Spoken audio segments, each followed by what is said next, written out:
नमस्कार, बहुत बहुत स्वागत आप सभी का द डिबेट में। मैं हूं ब्रजेश मिश्रा। उत्तर प्रदेश की राजनीति बहुत कॉम्प्लिकेटेड है और उत्तर प्रदेश की राजनीति से देश चलता है। भारतीय जनता पार्टी की बात अच्छे से पता है कि अगर 2019 में उसे देश की सत्ता में वापस आना है तो उत्तर प्रदेश उनके लिए बहुत ज़रूरी, सर्वोच्च प्राथमिकता का अति महत्वपूर्ण राज्य है।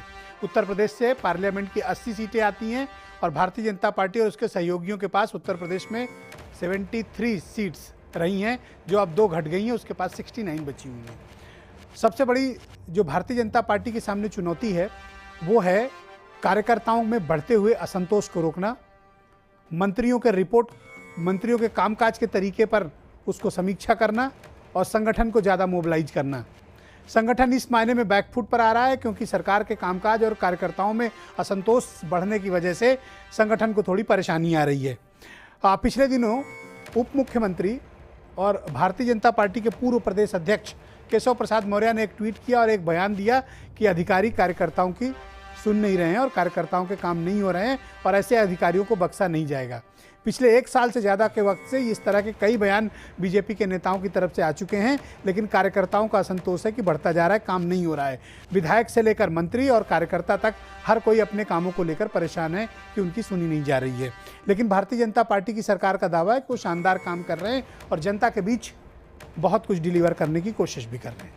अब मसला इस बात का है कि गोरखपुर और फूलपुर की हार ने भारतीय जनता पार्टी को बहुत तगड़ा गम दे दिया है। इस हार के फौरन बाद भारतीय जनता पार्टी के भीतर से ये आवाज़ें उठने लगी कि कार्यकर्ताओं की सुनी नहीं जा रही है, कार्यकर्ताओं में असंतोष है। भारतीय जनता पार्टी ने एक पहल शुरू की थी कि अपने प्रदेश मुख्यालय पर प्रतिदिन एक मंत्री की ड्यूटी लगाते थे, लेकिन वो ड्यूटी भी बंद कर दी गई। अब हफ्ते में 1 दिन ड्यूटी लगती है।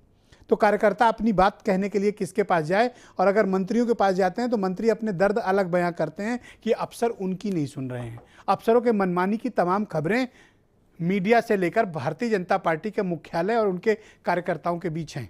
तो ऐसे में बीजेपी के सामने चैलेंजेस और क्या क्या हैं, क्योंकि जब आप सत्ता में होते हैं तो एंटी इनकम्बेंसी फैक्टर भी काम करता है। उससे भी निपटना भारतीय जनता पार्टी के लिए चुनौती है। कांग्रेस के पास उत्तर प्रदेश में खोने के लिए कुछ नहीं है क्योंकि वो अपने सबसे लोएस्ट में चल रहे हैं। पाने के लिए उनके पास सिर्फ इस बात का है कि गठबंधन जो कुछ भी पा जाएगा घूमकर देने उन्हीं के दरवाजे आएगा। कांग्रेस इस ताक में भी बैठी हुई है कि गठबंधन कितनी भी मेहनत कर ले सब कुछ मिलेगा उसी को। 2019 के चुनाव तय करेगा, उत्तर प्रदेश की राजनीति से तय होगा कि कौन दिल्ली पहुंच रहा है और किसको क्या नंबर मिल रहे हैं। तो बीजेपी के सामने चैलेंजेस क्या हैं मुख्य तौर पर, और असंतोष का कारण क्या है कार्यकर्ताओं में, इस विषय पर आज एक बड़ी बहस करेंगे। और मैंने आज बहुत खास लोगों को इस डिबेट के लिए आमंत्रित किया हुआ है। मनीष शुक्ला उत्तर प्रदेश में भारतीय जनता पार्टी के स्पोक्स पर्सन हैं। उत्तर प्रदेश में कांग्रेस कमेटी के chief spokesperson Surendra Rajput मुझे ज्वाइन कर चुके हैं। बहुजन समाज पार्टी के बहुत ही सीनियर लीडर और जाने माने चिंतक सुधींद्र भदौरिया जी दिल्ली से मुझे लाइव ज्वाइन कर रहे हैं। मेरे साथ रामेश्वर पांडे जी उत्तर प्रदेश के बहुत ही जाने माने पत्रकार, अब्दुल हफीज गांधी साहब समाजवादी पार्टी के स्पोक्स पर्सन, और AMIM के नेशनल स्पोक्स पर्सन असीम वकार, पंकज त्रिपाठी आम आदमी पार्टी के स्पोक्स पर्सन, और राष्ट्रीय स्वयंसेवक संघ के जाने माने विचारक और सीनियर जर्नलिस्ट सर्वेश द्विवेदी जी भी मेरे साथ इस डिबेट में हैं, और वीरेंद्र सिंह हमारे bureau chief. Thank you so much, बहुत बहुत शुक्रिया, धन्यवाद आप सभी के ने अपना शुक्रवार के दिन आज अपना कीमती वक्त निकाला है। मनीष शुक्ला जी, ऐसी बातें क्यों हो रही हैं और भारतीय जनता पार्टी के कार्यकर्ताओं के बीच 1 साल की आपकी सरकार हुई और 1 ही साल में असंतोष का स्तर ये आ गया कि आपके डिप्टी चीफ मिनिस्टर को ये सार्वजनिक मंच से कहना पड़ रहा है कि अधिकारी कार्यकर्ता की नहीं सुन रहे हैं। सरकार आपकी है, क्यों नहीं सुन रहे हैं तो दंडित आप करिए। देखिए, भारतीय जनता पार्टी छोटी बड़ी हर स्थिति को चुनौती मानती है। 2019 में हमको 73+ ले जाना है, इसलिए हम उस हिसाब से हमारी सरकार भी काम कर रही है, हमारे कार्यकर्ता भी काम कर रहे हैं। और कार्यकर्ता आधारित पार्टी होने के नाते से कार्यकर्ता अपनी बात लोकतांत्रिक तरीके से रखते हैं और हमारे यहाँ कार्यकर्ता अन्य दलों की तरह नहीं है। यहाँ अधिकारी या अन्य जो भी सरकारी व्यवस्थाएं हैं, अगर कहीं भी कमी देखते हैं तो कार्यकर्ता उस विषय को इंगित करते हैं और हमारे सरकार में बैठे लोग उसको गंभीरता से लेते हैं, उस पर कार्रवाई कर रहे हैं। अगर गंभीरता से ले रहे होते तो डिप्टी चीफ मिनिस्टर को खुद ये नहीं कहना पड़ता ना, देयर इज समथिंग रॉन्ग, इसको एक्सेप्ट करने में क्या बुराई है। नहीं, हजारों लाखों कार्यकर्ता लाइव सुन रहे हैं, उनके मन में भी बेचैनी हो गई कि देखिए मनीष जी को हमारी बात करनी चाहिए, तो मनीष जी डिफेंड कर रहे हैं। मनीष जी या डिप्टी CM केशव जी या तमाम लोग इसी पार्टी के कार्यकर्ता आधारित पार्टी के ही कार्यकर्ता हैं। आज वो डिप्टी सीएम है, लेकिन पहले भारतीय जनता पार्टी के कार्यकर्ता वो भी हैं। तो इसमें जो मिनिस्टर्स भी बैठे हैं ज्यादातर उसमें भारतीय जनता पार्टी के। तो असंतोष का कारण क्या है? देखिए, निश्चित कोई असंतोष या तो कह दीजिए नहीं है। नहीं, निश्चित रूप से उत्तर प्रदेश में जब हमारी सरकार बनी तो 14-15 सालों की एक बिगड़ी हुई कार्य संस्कृति हमको मिली है, जिसमें अधिकारी बिगड़ी हुई को थोड़ा सा व्याख्या करिए। हाँ, बिगड़ी हुई कार्य संस्कृति मिली है। बिगड़ी हुई का क्या मतलब? अर्थात वो अधिकारी हमको मिले हैं जिनको 14-15 सालों में ये आदत बन गई थी कि वो सरकार के प्रति दायित्व के बजाय किसी व्यक्ति के प्रति या जनता के प्रति जवाबदेही के बजाय किसी व्यक्ति के प्रति उनकी जवाबदेही थी। मैं आपसे कहता हूं, हमारे अधिकारियों को आप दंडित क्यों नहीं कर रहे हैं? निश्चित रूप से दंडित होने का भी काम चल रहा है। ज्यादा 1.5 साल स्वयं दंडित करेंगे? स्वयं डिप्टी सीएम के ही विभाग में उन्होंने स्वयं कई अधिकारियों को डिमोट किया है, उस पर कार्रवाई की है। विभिन्न विभागों में कार्रवाई चल रही है। अभी कल देवरिया की दुखद घटना के बाद जिस तरह से बड़ा निर्णय लिया गया, वहाँ बीएसए, बीएसए, बीडीओ सहित तमाम एआरटीओ समेत तमाम अधिकारियों पर कार्रवाई की गई है। तो हमारी सरकार लगातार काम कर रही है। हाँ, यह है कि लोकतांत्रिक दल है, वर्कर अपनी बातों को रख रहा है। जहां अधिकारी गड़बड़ करेंगे निश्चित रूप से उनके ऊपर भी कार्रवाई होगी। सुरेंद्र भदौरिया जी, बहुजन समाज पार्टी के सीनियर लीडर, दिल्ली से मुझे ज्वाइन कर चुके हैं। भदौरिया जी, थैंक यू सो मच, आपने अपना कीमती वक्त निकाला। ये आपकी बिगड़ी हुई संस्कृति है जिसके चलते भारतीय जनता पार्टी के प्रवक्ता ये कह रहे हैं कि अफसर अभी तक नहीं सुधरे और वो सुधारने में समय लगेगा। देखिए, ऐसा है, ये कभी 70 वर्ष को दोष देते हैं, कभी किसी 500-600 वर्ष के किसी अन्य शासन को दोष देते हैं, और अब ये दे रहे हैं पिछले 15 वर्ष को दोष।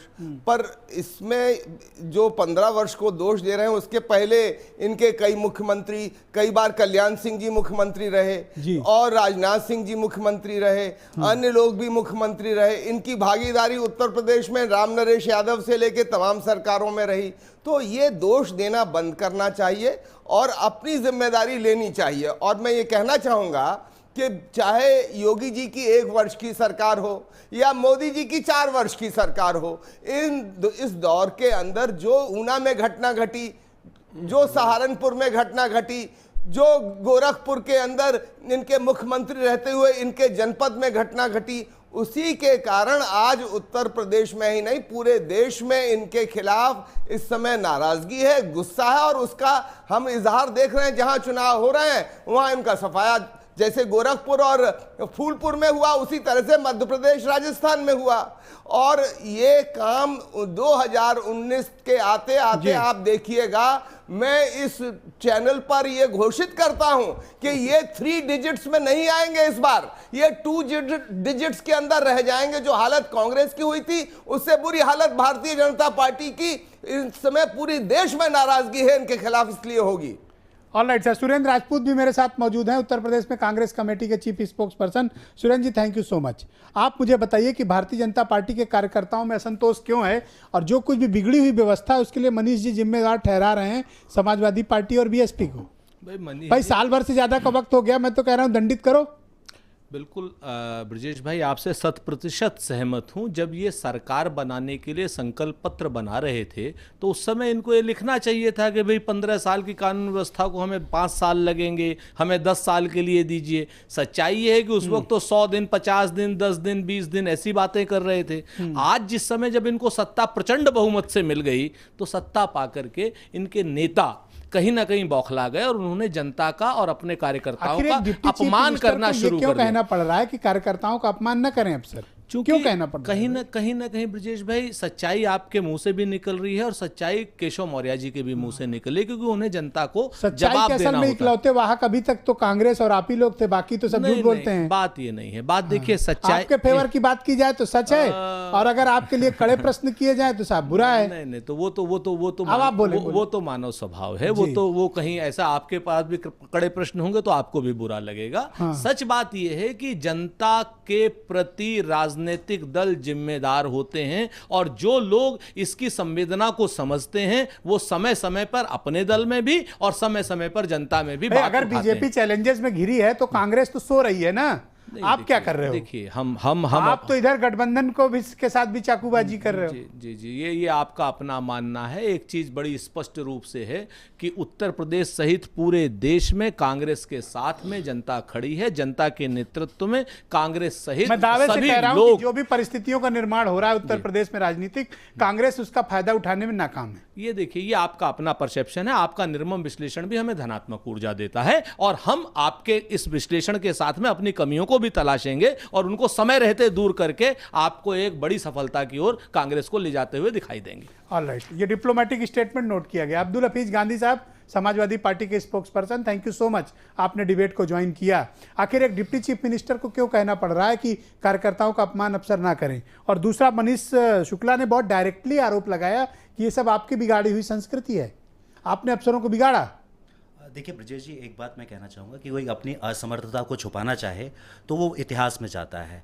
मैं आपसे कहना चाहता हूँ कि 100 दिन की उपलब्धता भारतीय जनता पार्टी ने दिखाई, 6 महीने की दिखाई, 1 साल की दिखाई, तो ये जो उपलब्धता दिखा रहे हैं वो इनकी है या अधिकारी भी प्लस हैं उसके अंदर? और फिर ये अधिकारी तो हमेशा रहेंगे जब तक कि रिटायरमेंट नहीं होता है, और इन्होंने भी सरकारें चलाई हैं, तो और इतने ट्रांसफ़र कर चुके हैं। मैं समझता हूँ कि 7 से 8 बार पुलिस के बहुत बड़े लेवल पर जो है ट्रांसफ़र, IAS ऑफिसर्स के, IPS ऑफिसर्स के ट्रांसफर्स हुए हैं, और उसके बाद भी आप ये कहें कि पिछली सरकार, तो ये कुछ और नहीं है। क्या कर दिया कि अफसर बिगड़ गए? हमने कुछ नहीं किया, ये इनकी असमर्थता है।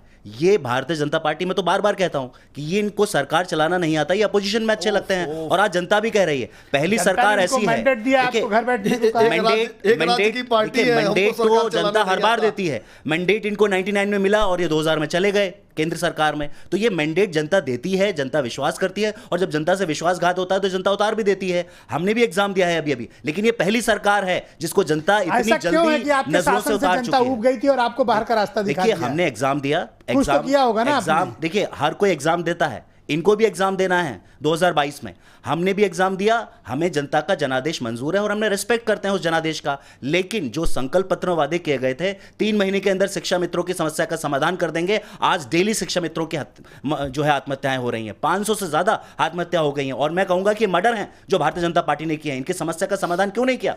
प्रधानमंत्री जी बनारस में बोलते हैं, घोषणा आपके संकल्प पत्र में आता है, अमित शाह जी बोलते हैं, और उसके बाद भी कोई समाधान नहीं। इसका मतलब है कि असमर्थ हैं और इतनी बड़ी बड़ी घटनाएं हो रही हैं। अब मैं आपको याद दिलाऊं कि कल जो रेलवे की घटना हुई है, या इस रेलवे क्रॉसिंग पर पहले भी घटनाएं हो चुकी हैं। एक मोटरसाइकिल की दुर्घटना हुई थी, एक रेलवे और ट्रॉली की दुर्घटना हुई थी, और उसके बाद भी कुछ नहीं होने जा रहा है, कुछ नहीं हो रहा है। मैं इतना अभी देवरिया की दुखद घटना की बात हाफिज जी ने की, कुशीनगर की। ब्रजेश जी, घटना का एग्जाम्पल मैं नहीं देना चाहता था, लेकिन भदोही में इसी तरह घटना इनकी सरकार के समय में हुई थी। आपको याद है क्या कि शिक्षा के किस अधिकारी का निलंबन हुआ, किसी आरटीओ का निलंबन हुआ, किसी के ऊपर कोई कार्रवाई भदोही में हुई थी? 8 बच्चे काल कलवित हुए थे अखिलेश जी के समय में। एक कार्रवाई न शिक्षा विभाग में हुई थी न आरटीओ में हुई थी। अपने गिरेबान में झांकी है, 109 अपनी गिरेबान में झांकिया पे एक्सीडेंट हो चुके हैं। आपके पास आंकड़े नहीं है, आपके पास आंकड़े नहीं है।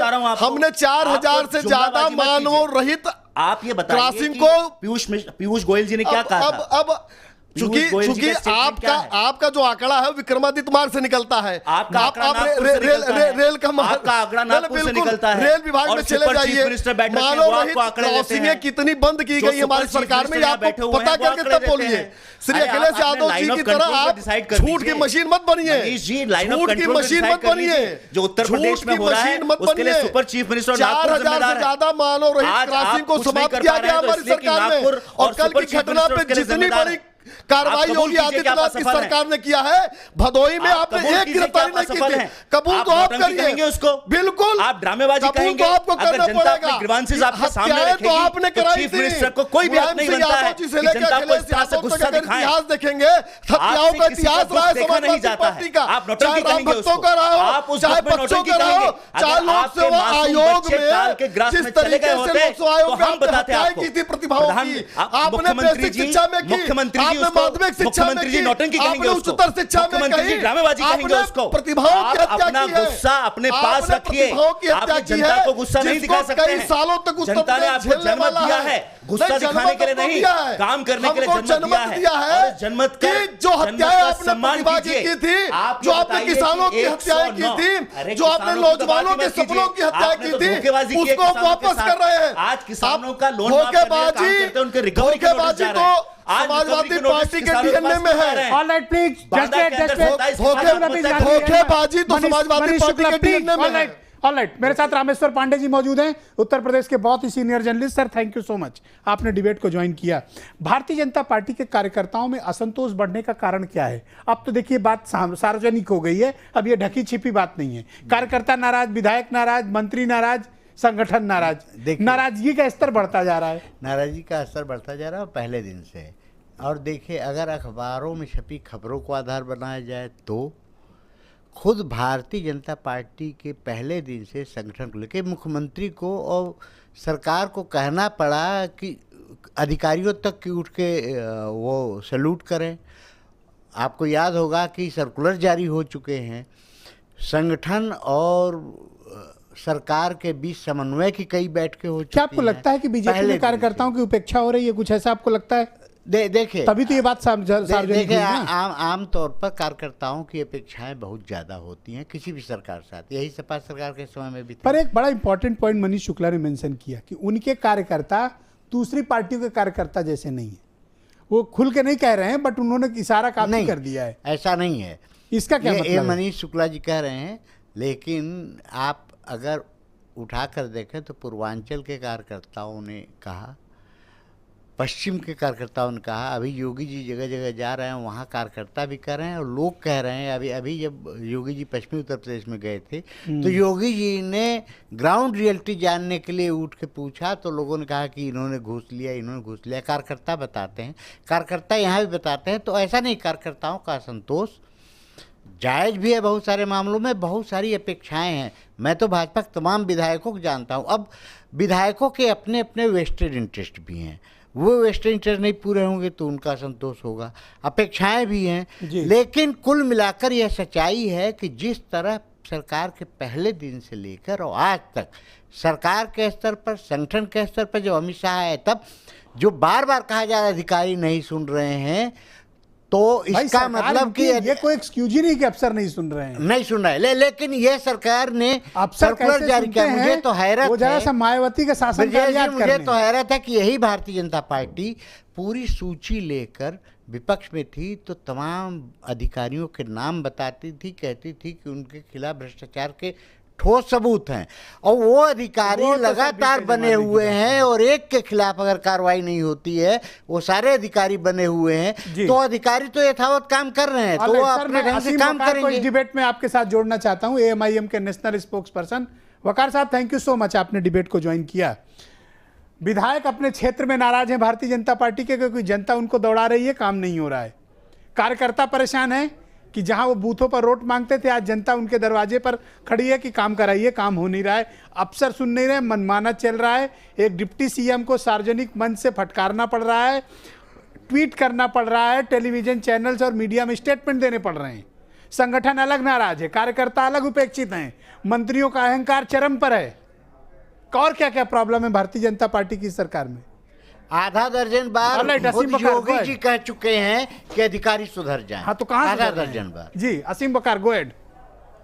एक और मेंशन कर दूं असीम वकार जी, सहयोगी दल भी नाराज हैं। सर, सबसे पहली बात तो कि सरकार ही सरकार से नाराज है। अब डिप्टी सीएम सीएम से नाराज, सारे मंत्री सीएम से नाराज, सारे एमएलए सीएम से नाराज, आपको सारे कार्यकर्ता। आप ही ने तो बताया अभी। अच्छा ठीक है सर, कुछ गलत सुना मैंने? ठीक है, गो अहेड, गो अहेड। अच्छा, मैं क्रॉस चेक कर रहा था। अच्छा, गो अहेड। अब सर, सरकार से सरकार नाराज है तो इनसे उत्तर प्रदेश तो खुश हो नहीं सकता। अब इनसे सभी नाराज हैं, और मैं समझता हूं कि अगर एक कैंपेन चलाया जाए, 325 विधायक इनके हैं कि दस्तखत करिए मुख्यमंत्री के खिलाफ, तो 325 विधायक 650 दस्तखत कर देंगे, एक एक पन्ने पे 2-2 कर देंगे। ये इस तरह की सरकार चला रहे हैं। और अभी मैंने देखा मनीष शुक्ला जी, अभी रेल हादसे का जिक्र आया, तो बड़ा नाराज़ हो गए, जैसे लगा कि हम लोगों ने कोई गलत बात कर दी। सर ये बता दीजिए कि पूरी दुनिया में आपके प्रधानमंत्री घूम रहे हैं, कौन सा डिजिटल कंट्री ऐसा है जहां पर यह तस्वीर दिखने को मिलती है जो आपने कुशीनगर में दिखा दी? इस तरह से बच्चे कहाँ मरते हैं? आप बुलेट ट्रेन बनाने की बात करते थे, बुलेट ट्रेन तो आपने बनाई नहीं, 00 कर दिया। आपकी पोजीशन ये सरकार की है, आपके रेलवे मंत्री की, कि कहीं आप फाटक तक नहीं बना पा रहे ठीक से। आप डिजिटल कंट्री की बात करते हैं, डिजिटल इंडिया की बात करते हैं। अरे सर हाथ जोड़ रहे हैं, मैनुअल रहने दीजिए, और मैनुअल में कम से कम फाटक पर आदमी तैनात कर दीजिए, एक फाटक बना दीजिए, इस तरह के हादसे ना हो। और बहुत मैं समझता हूं कि सेंसिटिव मामला है। सोचिए, उन लोग के दिलों से पूछिए, उन माओं से, उन बापों से पूछिए जिनके बच्चे इस हादसे में शिकार हुए हैं, और आपके मुख्यमंत्री वहां जाकर कहते हैं मंच पर कि नौटंकी मत करो, ड्रामेबाजी कर रहे हो। शर्म नहीं आती बीजेपी को? सर सरकार को जब सड़क पर जाएंगे और जब मैदान में उतरेंगे आप, तो इस बात का जवाब, नौटंकी का जवाब दिया जाएगा। और हकीकत यह है, आप कैसे लेकिन जवाब दे पाओगे? आपका तो कोई जनाधार है नहीं। सर हम लोग वोटर हैं और हम कुछ नहीं कर पाएंगे तो हम इनके खिलाफ कैंपेन तो कर ही सकते हैं। और उसमें मैं समझता हूं कि जितने संवेदनशील लोग हैं, जो माँ बाप हैं, जिनकी औलादे हैं, वो सब हम इनसे लोग के साथ सहयोगी होंगे। दल क्यों नाराज हैं? जैसे सुहेल देव भारत समाज पार्टी वाले, उनका तो डेली का काम है एक स्टेटमेंट सरकार और बीजेपी के खिलाफ देना। सर एक छोटी सी बात बोल दूं, योगी जी के पहले के स्टेटमेंट देख लीजिए, सांसद बनने जब ये सांसद हुआ करते थे, किस तरह के स्टेटमेंट हुआ करते थे? ये मार दो, वो तोड़ दो, वो फोड़ दो, ये खोद दो, इस तरह के स्टेटमेंट देने वाले आदमी को आपने मुख्यमंत्री बना दिया। अब जिस आदमी की जैसी मानसिकता होती है, मेंटेलिटी होती है, आपसे वैसे ही पूछ कर बीजेपी बयान देता बनाएगी है। क्या किसी को चीफ मिनिस्टर? नहीं, आप हमसे- कौन है भाई? नहीं, आपसे हमसे- पूछ के बनाएगी क्या? सर बिल्कुल ना पूछें। इनको बनाने से भारतीय जनता पार्टी की अपनी एबिलिटी जाहिर हो गई कि इनके जो नेता हैं उनकी कितनी क्षमता है, वो कितना अच्छा सोच सकते हैं। कि साहब इतने नेताओं में पंकज भारतीय त्रिपाठी जी जनता मेरे साथ पार्टी को मौजूद अच्छे हैं। लोग ही नहीं मिले। पंकज मैं एक उनको बात वही ये लोग मिले जो बताना हत्या की चाहता और हूं मर्डर की बात करते हैं। कि ये अधिकारी किस तरह सरकार को लेट डाउन करते हैं। अभी 6 महीने पहले ही भारत सरकार, उत्तर प्रदेश सरकार में एक समझौता हुआ रेल मित्र रखने का, जो मानव रहित फाटक है उस पर। वो फाइल समझौता होने के बाद भी वे अधिकारी वो फाइल आगे तक नहीं बढ़ा पाए ताकि रेल मित्र रखे जा नहीं, सके। देखिए वो मानव रहित फाटक। अफसरों पर कामकाज करने के तरीके भी, नीतियां बड़ी पारदर्शी होनी चाहिए। सर एक बात बोलना मैं चाह रहा था, आपको आपने जैसे मेरी बात मिसाल पूरी के नहीं तौर होने पे दी। बनाऊं कि डायरेक्ट आईएएस अफसरों में से 130 से सर, एक जो लाइन बोलना सचिवालय चाह में रहा तैनात था। हैं एज ए स्पेशल सेक्रेटरी, उनमें से 90 से ज्यादा तो डायरेक्ट और सीधी भर्ती बैच के आईएएस अफसर हैं। जिन्हें फील्ड में होना चाहिए उनको आपने सचिवालय में लाकर डंप कर रखा है। ब्रजेश भाई एक बात और बोलना चाह रहा था। वक्त कम है वकार साहब जी, बोलें आप। सर अगली बारी जो लाइन होगी उसमें कम दे दीजिएगा टाइम। ये भी आपने कहा कि ये अफसर बेलगाम है, ये सुनते नहीं हैं। तो आपने इनसे पूछा समाजवादी के प्रवक्ता से कि आपने क्या कर दिया। सर सारी खराबी तो इन्हीं ने की है। सर समाजवादी पार्टी की 5 साल की सरकार में अधिकारियों को ये मालूम हो गया मतलब कि मनीष हमारे शुक्ला की पास बात को आप ताकत justify है, कर रहे हो ना? सरकार के पास कोई ताकत नहीं है। ओके, मनीष शुक्ला की बात को आप जस्टिफाई कर रहे हो कि समाजवादी पार्टी ने खराब किया अफसरों को। ओके सर मनीष शुक्ला जी को चलाना ही नहीं आता है, ये ठीक ही नहीं कर पा रहे हैं। अब अब्दुल गांधी, आप इस्तीफा अब्दुल दीजिए, हफीज आप गांधी छोड़िए। से जवाब ले लो, अब लगे हाथ जवाब भी ले लो।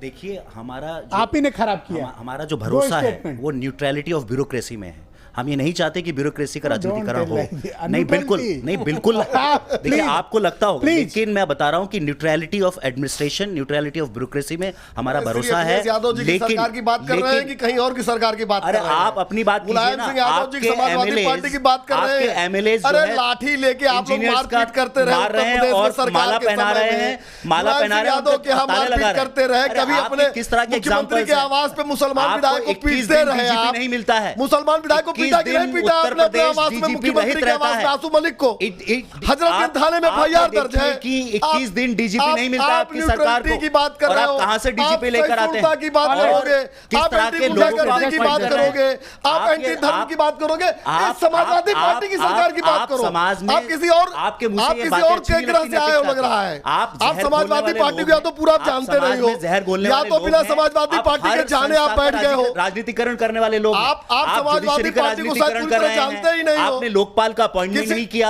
आपने आरटीआई कमीशन को ब्रजेश जी, कमजोर किया, all right, आप हर just चीज का please, राजनीतिकरण all right, करते हैं। all आप right, जुडिशरी please, जैसे please, सम्मानित please, इंस्टीट्यूशन please, का all right, राजनीतिकरण मेरे कर साथ रहे कुछ और भी हैं। खास आप मेहमान जजिस का हैं। अपॉइंटमेंट नहीं कर रहे हैं। सबको बोलने दें, आप सबको जजिस बोलने का दें। अपॉइंटमेंट नहीं कर रहे हैं। करेगी। जस्टिस Please, के एम please, जोसेफ साहब का all right, अपॉइंटमेंट just क्यों let- नहीं किया आपने? राजनीतिकरण के कारण ये नहीं किया। बताइए, ये बताइए, क्योंकि उन्होंने आपके इनके- खिलाफ फैसला इनकी किया था बातों को 2016 में। समाजवादी पार्टी ऑन करती है। आप अब्दुल हफीज जुडिशरी का गांधी साहब, राजनीतिकरण कर रहे हैं। दो और खास मेहमान मेरे साथ इस डिबेट में मौजूद हैं, सर्वेश द्विवेदी जी और पंकज त्रिपाठी। मैं पहले पंकज त्रिपाठी जी को लूंगा, फिर द्विवेदी जी के पास चलता हूं।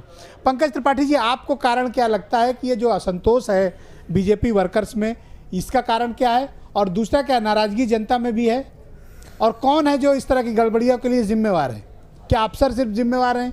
नहीं, इस तरह की गड़बड़ियों के लिए यह सरकार और भाजपा की नीतियां जिम्मेदार हैं। आप बताइए, ये कह रहे हैं कार्यकर्ता की नहीं सुनी जा रही है। फिर उन्नाव में जो रेप हुआ, जिसका आरोप लगाती रही पीड़िता और दर दर भटकती रही, वो किसका सुनते हुए उसकी बातें नहीं सुनी गई? नहीं, मैं तो वो तो आपको याद कार्यकर्ता दिला नहीं दूं थी, कि अभी वो तक तो पीड़िता थी। अभी तक भारतीय जनता पार्टी ने कुलदीप सिंह सेंगर पर कोई कार्रवाई नहीं की। हाँ, एक ये तो भी मैं कह रहा हूं। कार्रवाई दूसरी बीजेपी ने बात- नहीं की, दूसरी ना कोई बात मैं कह नोटिस रहा जारी हूं। किया, ना निलंबित किया पार्टी ब्रजेश से। भाई, दूसरी बात, बहुत ही दुखद घटना घटी है कुशीनगर में, लेकिन मैं पूछ रहा हूं कि कठोर एक्शन ये है कि अधिकारियों को निलंबित कर दो जब कहीं कोई हादसा हो जाए। आपने निलंबित करके अपनी पीठ ठोक ली। विधायक को तो निलंबित नहीं किया आप, अधिकारी को आपने निलंबित किया, करिए, लेकिन क्या पूरे प्रदेश के आरटीओ काम करने लगे आज से? रेलवे की भर्ती कौन रोका हुआ है?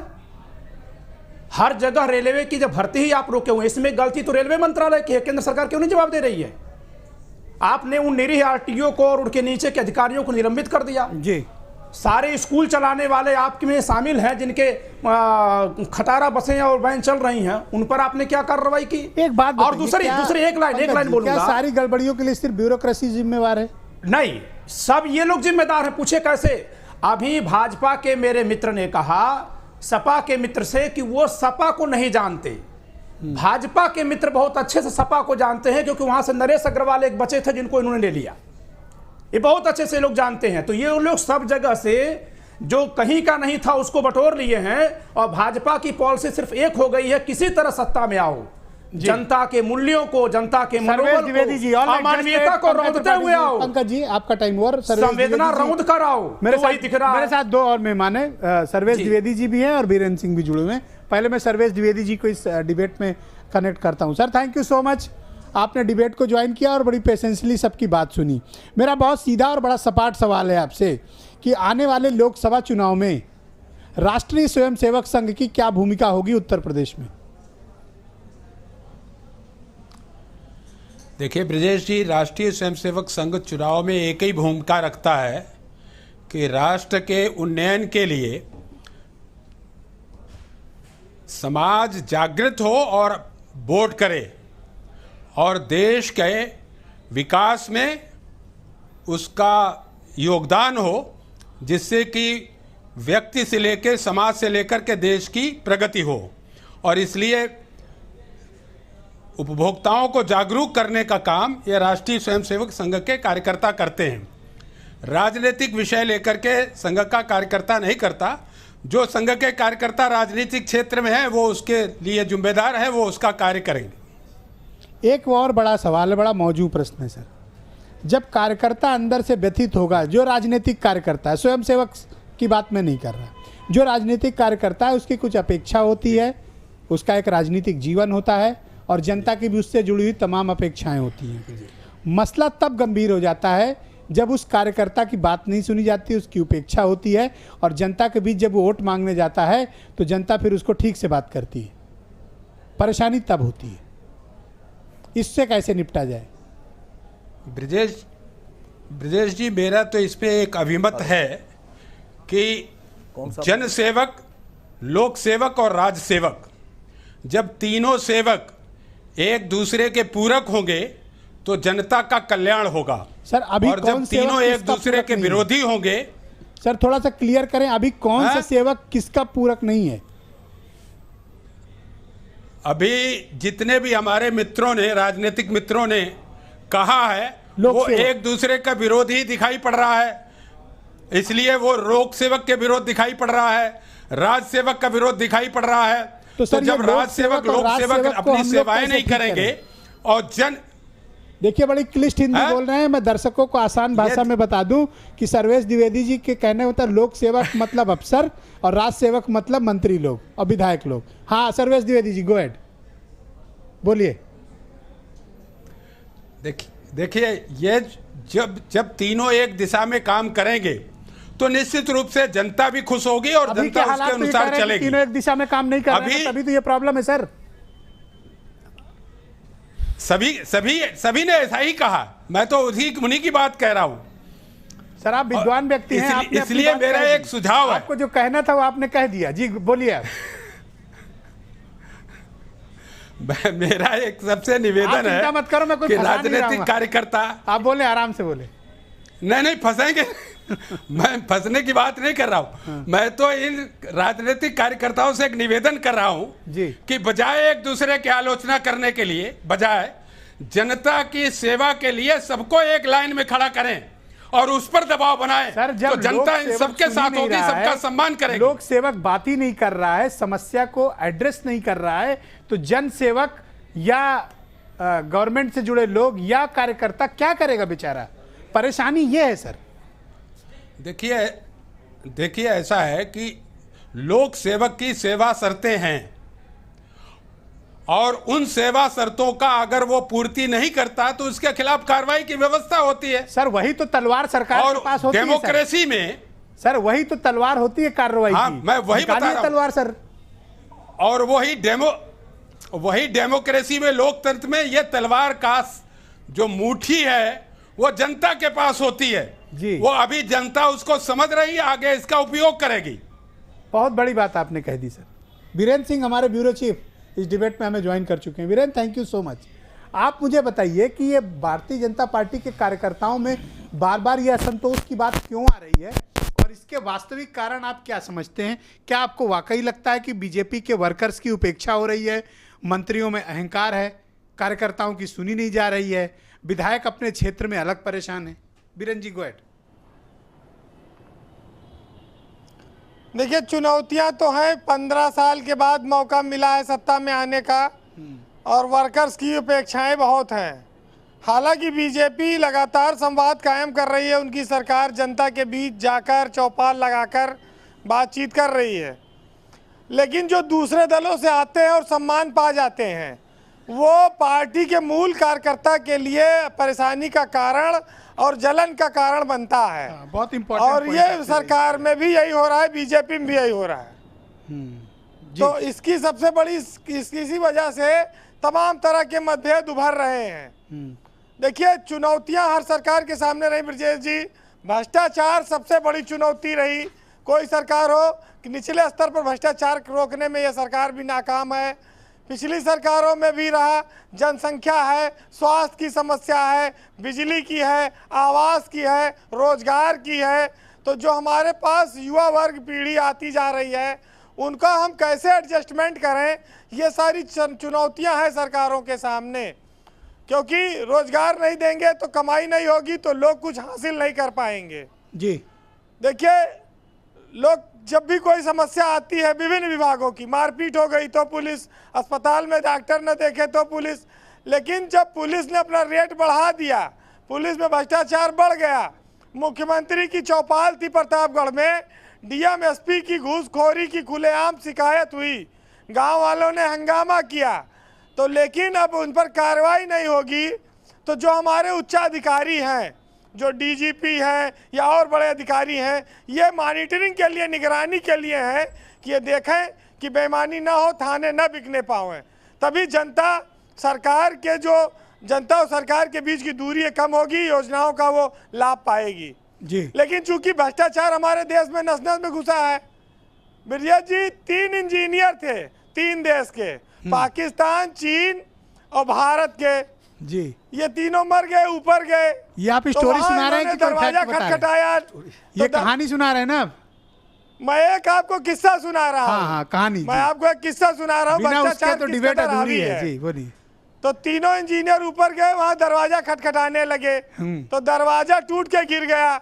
इतने में अंदर से एक महाराज जी आए, बोले कि तुम लोग कौन? बोले हम इंजीनियर हैं, हमें अंदर ले लो, हम मर गए हैं। तो बोले पहले ये बताओ, ये दरवाज़ा जो टूटा है इसको बनवाओ, इसमें कितना खर्चा आएगा? तो बोले महाराज जो आए थे अंदर से, उन्होंने कहा कि भाई रहीम पाकिस्तान वाले से, तू बता इसको बनाने में कितना खर्चा आएगा? तो उन्होंने कहा साहब 9,000, 3,000 लेबर, 3,000 मटेरियल, 3,000 मेरा। तो महाराज ने चीन वाले इंजीनियर से पूछा, तू बता इसको बनाने में कितना खर्चा आएगा? बोले 12,000। बोले कैसे? बोले साहब इसमें 4,000 मटेरियल, 4,000 लेबर, 4,000 मेरा। अब भारत के पुरुषोत्तम का नंबर आया। महाराज ने पूछा, पुरुषोत्तम तू बता ये दरवाजा लगाने में कितना खर्चा आएगा जी? तो पुरुषोत्तम ने कहा साहब 29,000। तो महाराज बोले 29,000 कैसे? पुरुषोत्तम इंजीनियर ने कहा महाराज 10,000 तो तुम्हारे और 10,000 मेरे, और जो 9,000 बच रहा है इसका ठेका पाकिस्तान वाले दे देंगे, ये खुद ही बना के दे देगा, हम लोगों को काम करने की क्या जरूरत है? तो भ्रष्टाचार का कितना चरमोत्कर्ष है आप ये देखो। तो ये हमारे समाज की सबसे बड़ी बुराई है। जी जी सरकारों के लिए चुनौती है, ये खत्म नहीं होगा आसानी से। जी जी जी। तो चाहे योगी की सरकार हो या अखिलेश की हो, मायावती की हो, या कोई आइडियल सरकार आ जाए जी वीरेंद्र जी, लेकिन सुधार की कोशिश करनी चाहिए। ऑलराइट ब्रजेश जी, आज फिर वही कहूंगा जी, एक पुराना आपका साहित्य सुना दूं। हाँ। चाहे खटिया पे पड़े रहो। हाँ सुना दीजिए, कि बहुत हम पॉपुलर है आपका तुम वो। बाप की हो, हम भजन तू फिल्मी जाप की हो, और गुंडाई मकाली स्टाफ की हो। अब बाप का सब सुख हरे रहो, चाहे खटिया पे पड़े रहो। Alright Virendra ji, thank you so much. The debate में एक छोटा सा ब्रेक लेंगे, फौरन लौटेंगे, तुरंत लौटेंगे और इस बात की चर्चा करेंगे कि कार्यकर्ताओं की उपेक्षा क्या भारतीय जनता पार्टी की परेशानी का सबब है? कार्यकर्ताओं को क्यों परेशानी हो रही है? उनकी शिकायतें सुनी क्यों नहीं जा रही है? और क्या मंत्रियों का अहंकार, अफसरों का अहंकार कार्यकर्ताओं पर भारी पड़ रहा है? और क्या इसका खामियाजा बीजेपी भुगतना पड़ेगा या बीजेपी फिर अपनी रणनीति बदलेगी? एक छोटा सा ब्रेक, फौरन लौटेंगे।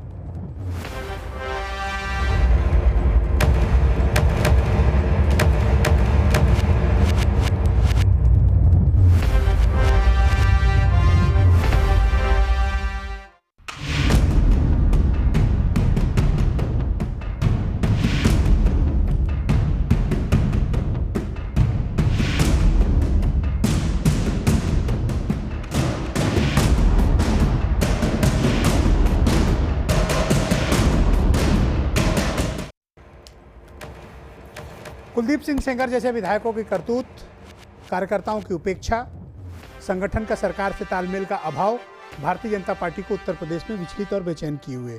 उस पर से भी गोरखपुर और फूलपुर के बाद समाजवादी पार्टी और बीएसपी का जो गठबंधन है वो लगातार जो मनोवैज्ञानिक बढ़त ले रहा है, उसने भी भारतीय जनता पार्टी को बेचैन और विचलित किया हुआ है। सुधींद्र भदौरिया जी दिल्ली से मुझे ज्वाइन किए हुए हैं, बहुजन समाज पार्टी के सीनियर लीडर हैं। भदौरिया जी, मैं एक चीज़ आपसे ये समझना चाहता हूँ कि जो उपचुनाव के परिणाम आए उसके बाद तस्वीर ये साफ हुई कि गठबंधन के चलते भारतीय जनता पार्टी में बेचैनी बढ़ी है और कार्यकर्ताओं को भी बोलने का मौका मिला क्योंकि गठबंधन ने परफॉर्म किया। क्या आपको लगता है कि गठबंधन भारतीय जनता पार्टी को उत्तर प्रदेश में ठीक से चुनौती देने की स्थिति में है? ये एक पहला सवाल। इसमें एक ऐड ये कर रहा हूँ कि कांग्रेस और राष्ट्रीय लोक दल को आप अपने साथ मत मानिए क्योंकि उन्होंने लगभग ये तय कर लिया है कि वो अलग अलायंस में जाएंगे।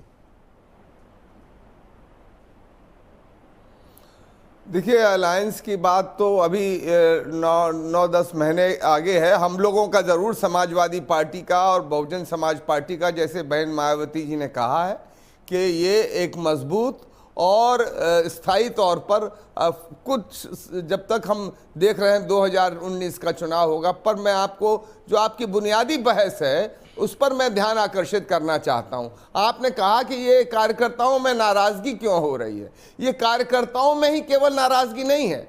आप देखिए यशवंत सिन्हा और उनके सांसद लोग, चाहे वो फिल्म एक्टर्स हों और तमाम लोग हैं जैसे शत्रुघ्न सिन्हा वगैरह, वो पूरे देश में आह्वान कर रहे हैं। यशवंत सिन्हा ने तो इस्तीफा दे दिया, ये कह के इस्तीफा दिया कि इस समय देश में सबसे ज्यादा खतरनाक सरकार है, जो इमरजेंसी में सरकार थी उससे ज्यादा खतरनाक है।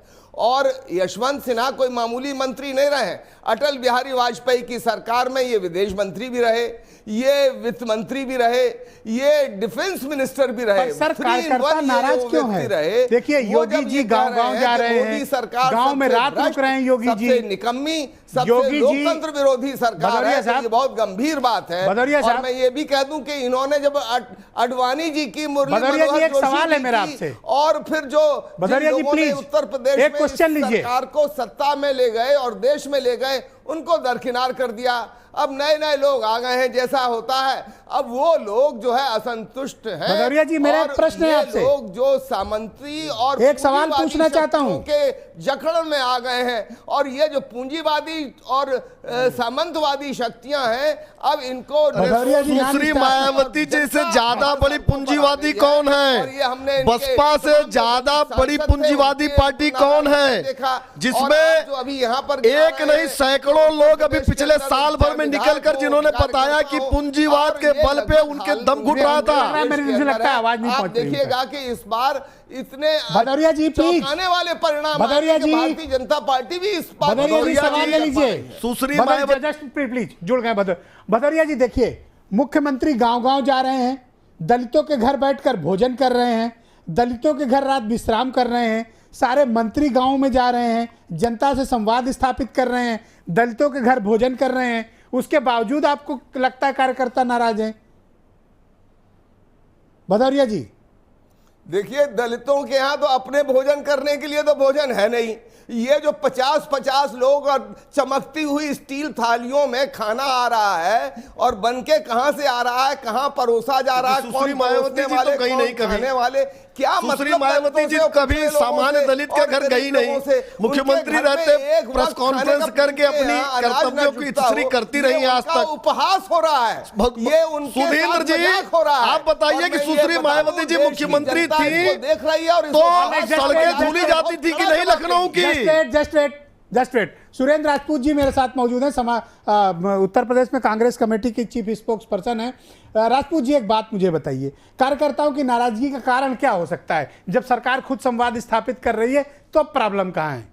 देखिए, सबसे बड़ी बात है कि जब दलित अधिकार मांगता है तो उसको गोली मारी जाती है, दलित जब चाटुकारी करता है तो उसको पद दिए जाते हैं। देश में अविश्वास का माहौल है। संवैधानिक संस्थाओं पर भारतीय जनता पार्टी लगातार कुठाराघात करके उनको कमजोर करने का काम कर रही, संविधान को कमजोर करने का काम कर रही, चाहे वो आरबीआई हो, चाहे वो चुनाव आयोग हो, चाहे सुप्रीम कोर्ट हो। इन सारी जगहों से जहां से आम आदमी के अपने हितों की रक्षा होती है, उन हितों की रक्षा पर कुठाराघात करने का काम भारतीय जनता पार्टी कर रही है। आप उनसे भीख मांगिए, वो आपको रोटी देंगे। अधिकार के नाम पर ये लोग कुछ नहीं देने के लिए तैयार है। इसलिए यहां पर कार्यकर्ता भी इनका उपेक्षित महसूस कर रहा है, आम जनता भी उपेक्षित महसूस कर रहा है। कौन सा फायदा उठा लिया? देखिए, हम फायदा वहीं खड़े हैं। देखिए, बल्कि आपका तो रायबरेली के एमएलसी परिवार समेत चला गया। ब्रजेश जी, एक आदमी के जाने से वो चले गए हैं, उनको भी इस्तीफा देकर के चुनाव लड़ना चाहिए और उन्हें भी पता चल जाएगा कि कौन कहां गया। आज तक और दूसरी बात उन्होंने एक चीज तो तय कर दी दिनेश सिंह ने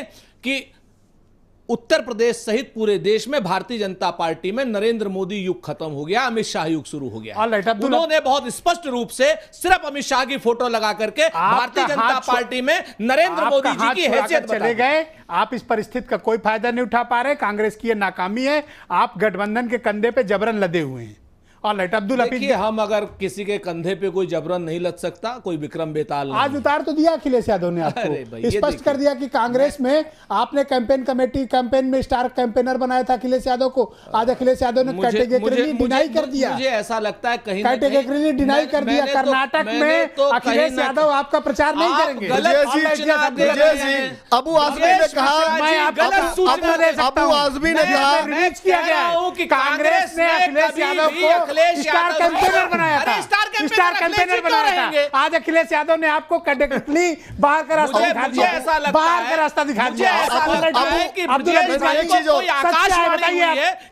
यादव हमारे स्टार कैंपेनर क्यों होंगे? वो अपने दल के स्टार कैंपेनर होंगे। बनाया था कि नहीं बनाया था? और आज क्यों अखिलेश, कांग्रेस ने कभी श्री अखिलेश यादव जी को स्टार कैंपेनर नहीं बनाया। वो अपनी पार्टी के नेता है, हमारे लिए सम्मानित। गांधी, देखिए ब्रजेश जी, मैं बताना चाहूंगा कि आज हमारी पार्टी के मुख्य प्रवक्ता राजेंद्र चौधरी जी ने कहा है कि अखिलेश जी कर्नाटका में समाजवादी पार्टी के जो कैंडिडेट्स हैं उनके लिए प्रचार करेंगे। हाँ। कांग्रेस के लिए नहीं करेंगे ना? अभी मैं इस पे कोई वक्तव्य नहीं दे सकता, लेकिन जो हो है गया क्लियर? मैंने फिर से आपसे हो गया क्लियर? कांग्रेस संतोष हो गया आपको? कांग्रेस ने उनसे ब्रजेश जी, कोई मदद बाहर का रास्ता आपको दिखा ब्रजेश दिया जी, गया। अबू आजमी ने क्या कहा? अबू आजमी ने कहा कांग्रेस धोखेबाज बाहर पार्टी का है। रास्ता आपको दिखाया गया। अबू आजमी को आप ले लीजिए ना। ले, हम क्यों ले अपनी लें? पार्टी में आप लीजिए ले ना लो। भाई। आपको बहुत अच्छा, ज्यादा अबू आजमी से आपको मोहब्बत है। अखिलेश यादव ने उसको आप सपा ISI के का प्रदेश रास्ता अध्यक्ष दिखाया। है, जिसके साथ आप ISI फगलगीर का हो, कहते हैं, जिसके उसका साथ आप फगलगीर हो, समर्थन उसके महाराष्ट्र यूनिट के अध्यक्ष है अबू आजमी। आप जिसके साथ, जिसके कंधे पे आप खड़े हो, जिसके कंधे के सहारे आप यूपी में पैतरनी पार करना चाहते हो, ISI के एजेंटों को आप मना कर दिया आपको। इमरान मसूद कहते हैं कि छोड़ दो। इमरान मसूद आपके उपाध्यक्ष है कि नहीं है? उन्होंने कहा कि सपा के साथ छोड़ दो। डिबेट थी कि भारतीय जनता पार्टी के सामने क्या चैलेंज है। अरे आप अपनी पार्टी का देखिए, जहां आपका जलंधर क्या है। आज की डिबेट का मुद्दा था कि भारतीय जनता इमरान पार्टी के पास मसूद क्या ने, चैलेंजेस ब्रजेश जी, हैं। महत्वपूर्ण बात भारतीय है, जनता पार्टी से इमरान उस मसूद पार्टी ने से नाराज है या कहा नहीं कि सपा की बॉडी लैंग्वेज चेंज हो गई है। सारे अबू आजमी ने कहा कांग्रेस धोखेबाज पार्टी है। ऑलराइट, लेकिन सारे इश्यूज मुझे लगता है कि अब्दुल डिबेट हो हफीज जाएगी, गांधी लेकिन आज साहब, का मुद्दा यह है कि क्या भारतीय जनता पार्टी के सामने क्या चैलेंजेस हैं, उनके कार्यकर्ता नाराज हैं या नहीं है। ये स्थिति क्लियर है कि कार्यकर्ता भी तो कहीं ना कहीं जनता ही है ना। जब जनता पूरी की पूरी तरह नाराज है तो कार्यकर्ता भी नाराज है, और इसलिए नाराज। और देखिए, सामूहिक रिस्पॉन्सिबिलिटी होती है, कलेक्टिव रिस्पॉन्सिबिलिटी। अगर एक मंत्री बोल रहा है तो इसका मतलब पूरा कैबिनेट बोल रहा है। पूरे कैबिनेट की नाकामी है कि अफसर उनकी सुन नहीं रहे। Alright, alright. पांडे जी, आप मुझे बताइए कि कारण क्या है? देखिए, बातचीत में भी उभर के आई और ये तथ्य सामने है। आप एक बात बतलाइए कि अगर उन्नाव में चारों धाम, ये चौथा धाम था भाजपा में आना, चाहे कुलदीप सेंगर हो या अग्रवाल सर, साहब हम लोग हो, इस कारणों की चर्चा कर रहे हैं, उनमें से एक तो कारण कारणों में बताया एक ये कि है दल बदलुओं को ज्यादा सम्मान मिल रहा है। जी इस हाँ, नाते दल भी बदल समस्या है। नहीं, उस अब लई उन्नाव का भाजपा कार्यकर्ता क्या करे जो वर्षों से लड़ता रहा है। हरदोई गाला। हरदोई में क्या करे, गोरखपुर में, मतलब मैं तो जो टिकट बंटवारे हुए हैं उसमें तो जो भाजपा के कार्यकर्ता हैं जो निष्ठा के साथ लगे हुए थे उनके ऊपर लादा गया। यह असंतोष, उनकी निजी जरूरी जो मांग है, जो जनता जुड़ी मांग है, वो अफसर नहीं असीम पूरा वकार कर साहब, रहे हैं। क्या सहयोगी दलों की नाराजगी भारतीय जनता पार्टी को महंगी पड़ेगी चुनाव में? सर, सहयोगी दलों के साथ साथ इनके अपने लोगों की जो नाराजगी है उसको कैसे ये अपने झेलेंगे, लोगों को मुझे थोड़ा समझ में नहीं आ रहा है। क्लैरिफिकेशन दें आप। भारतीय जनता पार्टी के जो विधायक हैं, जो मिनिस्टर्स हैं, जो कार्यकर्ता हैं, जो पदाधिकारी हैं, लेकिन इन सब से अरे ज्यादा वो जो क्या भी आपके आप, पास आते हैं क्या कंप्लेन करने? नहीं सर, आते तो किसी के पास नहीं है। आपके चैनल के माध्यम से खबर लगती है जी। तो बड़ा दिल को सुकून मिलता है कि ना ये किसी अपनों के हैं, ना ये मतलब प्रदेश दूसरे के, का ना ये घर किसी जले के। तो आपको सुकून मिलता है। ये तो आ गए आप अपने एजेंडे पे। इनकी सर, आग संस्कृति भी है तो ये। खुद ही लगा रहे हैं जी, सर, आग खुद ही लगा रहे हैं ना। कौन लगा रहा है आप? योगी जी लगा रहे हैं, इनके जो लोग हैं बड़े वो लगा रहे हैं, आपस में पर लड़ मनीष कौन रहा शुक्ला है? तो कह रहे हैं ये आपका कल्चर है आग लगाना। अब अगर इनके घर में हम घुस रहे हैं तो सर इनकी कमजोरी है। इसका मतलब ये मानते हैं कि इनके घर में बहुत सी कमजोरियां हैं। मैंने दूसरे के घर में आग देख के हमने कहा ये खुश होने पे जो ब्रजेश जी ने नहीं तो कहा, आप उस पे बताइए, आप मैंने किधर कमेंट से- कहा। एक मिनट सर, मनीष भाई, अगर आप हम पे इल्जाम लगा रहे तो बताइए हम किधर से घुस रहे हैं, कौन सा कोना आपका कमजोर है, बताइए जरा चैनल पर बताइए। मैंने कोई आरोप नहीं लगाया। और दूसरा, चलिए। उत्तर प्रदेश की राजनीति चलिए, बोल में रहे हैं। AIMM सर, बोल रहे इनका हैं। कल्चर है। मैं क्लियर कर रहा हूँ। मैं अपना उत्तर प्रदेश की राजनीति में मैं अपना वक्त ले लूं। बोले बकार साहब, AIMM, आम आदमी पार्टी, इनका कोई राजनीतिक स्थिति नहीं कि उनका मैं जवाब दूं। ले लेगी, बोलिए। मैं वक्त ले लूं अपना। हाँ, बोलिए। देखिए, अभी आपने अखिलेश जी की बात कही, आपने अबू आसिम आजमी साहब के बयान को गंभीरता से लिया होता तो उन्होंने साफ तौर पे अखिलेश जी को धमकी भरा लेटर लिखा है और कहा कि अगर कांग्रेस का प्रचार किया तो बगावत होगी और मैं अलग, आपकी पार्टी से अलग हट जाऊंगा। सर, इस बात की गहराई को समझिए। अखिलेश जी प्रेम छोड़ नहीं पा रहे हैं कांग्रेस का, और सीधी सी बात है कि अखिलेश अगर- यादव ने आज तो मना कर दिया ना। मैंने आपसे कहा ना, धमकी देखिए आप, धमकी अबू आसिम आजमी की। अखिलेश जी जानते हैं कि वो कर्नाटक में भी जीरो हैं, महाराष्ट्र में भी जीरो हैं, अबू आसिम आजमी नहीं अरे तो तो आप अखिलेश जी कौन सा नहीं। रॉकेट हो? सर आप देखिए, आप अखिलेश जी से ज्यादा विधायक हैं हमारे पास महाराष्ट्र में कि नहीं है? आप बताइए, अखिलेश जी के विधायक कितने हैं, हमारे अब्दुल कितने? हफीज गांधी आपको जवाब नहीं देना चाहते तो मैं कुछ नहीं कर सकता ना। नहीं, अब्दुल हफीज गांधी के पास जवाब नहीं है ये अबू आसिम आजमी साहब ने जो धमकी दी थी, जो ताकत से उन्होंने बात रखी थी कि कांग्रेस धोखेबाज पार्टी है, अगर इसका प्रचार किया तो मैं पार्टी से बगावत करूंगा, पार्टी के विरोध में जाऊंगा। सर ये बहुत बड़ी बात थी। दूसरी बात, बहुजन समाज पार्टी, बहुजन समाज पार्टी क्या है ये पूरी दुनिया जानती है, मुझे बताने की आवश्यकता नहीं है। आपकी पॉलिटिक्स क्या है और ये मुझे बताने की आवश्यकता नहीं है। लोग पूरी तरह से लोग जानते हैं। अपने बारे में समाजवादी पार्टी खुलवाइएगा, अपने बारे में मुझसे मुंह खुलवाइएगा। कांग्रेस का झंडा, कांग्रेस का झंडा कंधे पर रखकर आप गली गली मारे घुमा करते थे, कोई पूछता नहीं था। कौड़ी के तीन थे, कौड़ी के तीन थे। कांग्रेस का झंडा कंधे पर रख के मारे घूमते थे दिल्ली में, कोई पूछने वाला नहीं था, कोई उठाने हाल नहीं था। समाजवादी पार्टी का झंडा उठाया आपने, कंधे पर रख मजदूरी करना शुरू कर दी। दुनिया जानती है। आप मुझे मत समझाइए मैं क्या हूं। में आपको हेडलाइंस मिलती है, क्यों मिलती है, ये पूरी दुनिया जानती है, हमें बताने की आवश्यकता नहीं है। उस पे मत बोलिए, हमारी पार्टी का इंटरनल इशू है, हम इसको सेटल करेंगे। आपको इसमें आने की आवश्यकता नहीं है, ये हमारी पार्टी के प्लेटफॉर्म पर डिसाइड होगा कौन क्या कह रहा है, कौन क्या नहीं कह रहा। कौन सी पार्टी है आपकी? आप कांग्रेसी आदमी है, कांग्रेसी आदमी है आप। आपने कब ज्वाइन की पार्टी? राष्ट्रीय अध्यक्ष उनके भाई को समझाइए कि किस तरह के जहरीले वक्तव्य देते हैं वो लोग। अकबरुद्दीन ओवैसी को समझाइए कि किस तरह के जहरीले वक्तव्य देते हैं। आप समाजवादी पार्टी के नेता ही नहीं है, वक्तव्य देते हैं। आप समाजवादी पार्टी के नेता ही नहीं है। पहले आप कांग्रेस पार्टी के कार्यकर्ता थे कि घड़ी में आप कांग्रेस पार्टी का झंडा कंधे पे उठा के चिल्लाते फिरते थे, राहुल जिंदाबाद, सोनिया जिंदाबाद। राजनीति करते हैं, इससे ज्यादा की आपकी हैसियत नहीं करते हैं। अब मुझे तो बड़ी शर्म आती है कि आप समाजवादी पार्टी में न जाने कहां से कैसे झंडा उठाए, झोला उठाए चले आ रहे हैं।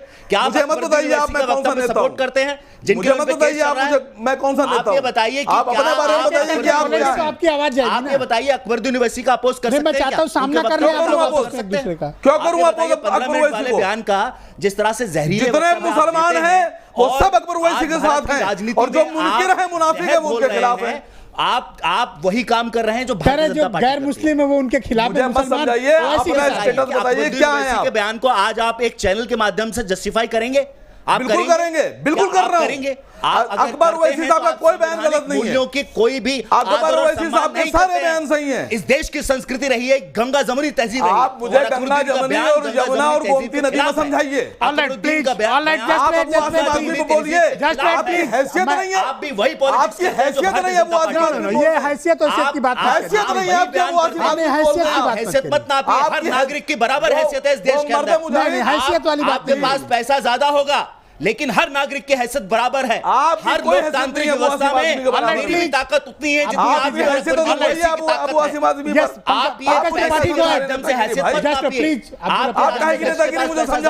है। शांत रहे आप लोग। अब पंकज त्रिपाठी को बोलिए। जी, मैं ये कह रहा हूं कि सरकार के विकास के दावों की फूल ऐसे देखी जा सकती है।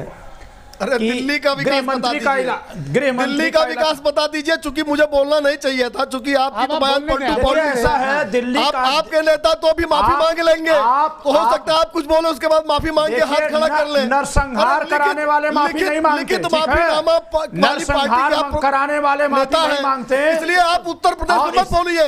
आप दिल्ली के बारे में बोलेंगे कि दिल्ली में आपने क्या किया। सुशील गुप्ता को ले आए, पैसे के बल पर टिकट बांटा कि नहीं बांटा। योगेंद्र यादव, प्रसाद भूषण, कुमार विश्वास को क्यों निकाल दिया।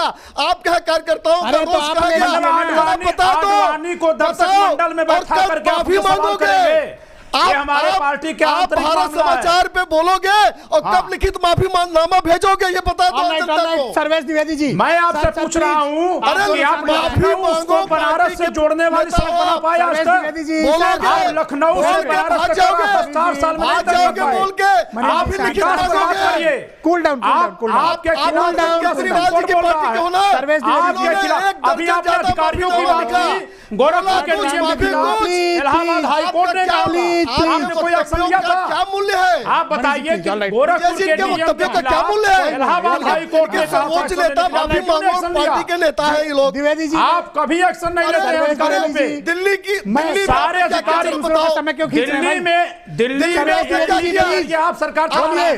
आपने दिल्ली में तो विकास क्या चाहिए। आपने कुमार विश्वास के साथ क्या किया? शुक्ला जी, दिल्ली में आप क्या विकास कर क्या धन्यवाद, किया? सर्वेश और द्विवेदी माफी जी। कब मांगोगे? Sarvesh Dwivedi ji, I am sorry, मेरे पास वक्त खत्म हो गया है। इन दोनों ने लड़के ही सारा समय बर्बाद कर दिया।